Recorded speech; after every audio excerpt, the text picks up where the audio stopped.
আজকে না তোমাদের সঙ্গে ভাবলাম একটা জিনিস শেয়ার করি।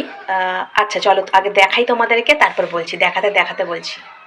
এই সবজিগুলো দেখতে পাচ্ছ তো, এখানের মধ্যে বেগুন, মানে যা যা সবজি আর কি, ঢ্যাঁড়স, বেগুন, কুমড়ো, এই সবজিগুলো আছে, ঠিক আছে। তো এই সবজিগুলো আমি যখন কাটছিলাম তখন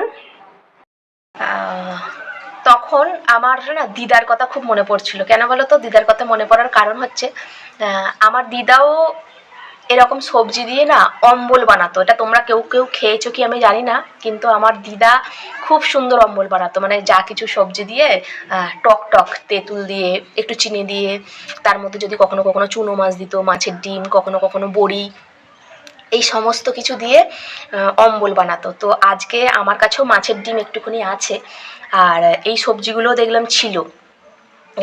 তখন আমিও ভাবলাম তাহলে, মানে যখন দেখলাম আছে, তো তখন আমার মানে মনে হলো যে আজকে আমিও আমার দিদার মতো একটু এরকম অম্বল বানাই। অনেক দিন হয়ে গেল অম্বল খাইনি। তো ওই আর কি, যে এই সবজিগুলো যখন কাটছিলাম তখন আমার দিদার কথা খুব মনে পড়লো। ওই মানুষটা আজকে আর নেই আমাদের মাঝখানে, কিন্তু মনে পড়ছে দিদার কথা খুব। দিদা দাদুর দুজনের কথাই মনে পড়ছে, কিন্তু দিদার কথা বেশি, কারণ দিদাই তো এগুলো বানাতো। আর দিদার হাতের এই অম্বল যারা যারা খেয়েছে না, তারা তারা কেউ ভুলতে পারেনি।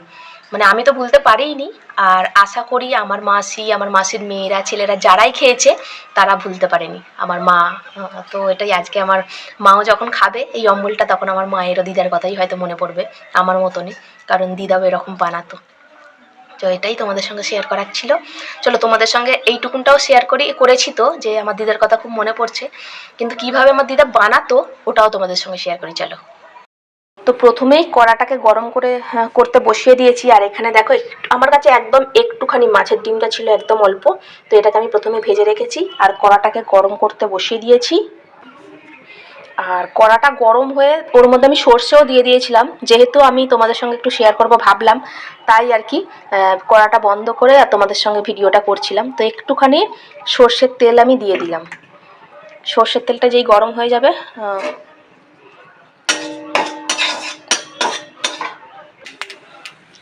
এর মধ্যে এই যে কেটে রাখা যে সবজিগুলো, সেগুলো সব দিয়ে একটু নাড়াচাড়া করে নেব। এখানে দেখো একটা বাটিতে অল্প একটু পাকা তেঁতুল জলেতে ভিজিয়ে রেখেছি। এইবার এই পাকা তেঁতুল ভেজানো জলটা এর মধ্যে দিয়ে দেবো।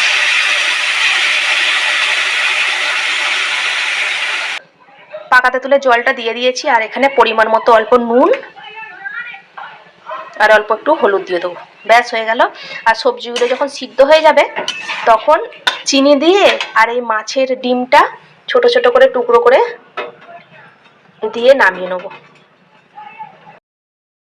এই দেখো আমার অম্বল পুরোপুরি রেডি। জানি না আমার দিদার মতো স্বাদ এই অম্বলে হবে না, এই রান্নাতে আমার দিদার মতো স্বাদ পাবো না। কিন্তু বলে না, মানুষ আমাদেরকে ছেড়ে চলে গেলেও তাদের স্মৃতি আমাদেরকে ছেড়ে কখনো যায় না। কিছু না কিছুভাবে, কখনো না কখনো, কোনো না কোনো সময়ে ঠিক তারা আমাদের মনের মধ্যে আসবে। তো আমাদের এই স্মৃতির মধ্যেই তারা ঠিক অমর হয়ে বেঁচে থাকবে। যতদিন পর্যন্ত আমরা বেঁচে থাকবো ততদিন পর্যন্ত বেঁচে থাকবে। তো এটাই তোমাদের সঙ্গে শেয়ার করা ছিল, আমি শেয়ার করলাম। দেখো কখনো যদি তোমরা কেউ খেয়ে না থাকো, তাহলে এরকমভাবে বানিয়ে খেয়েও সত্যি খুব ভালো লাগে। চিনিটা তো দেওয়া তোমাদেরকে দেখাই নাই, কিন্তু যারা বেশি মিষ্টি খাও তারা বেশি মিষ্টি দিও, কিন্তু যারা কম, এটাতে অম্বল মানে কি বেশি মিষ্টি না, টক টক মিষ্টি মিষ্টি এরকমই হয় স্বাদটা।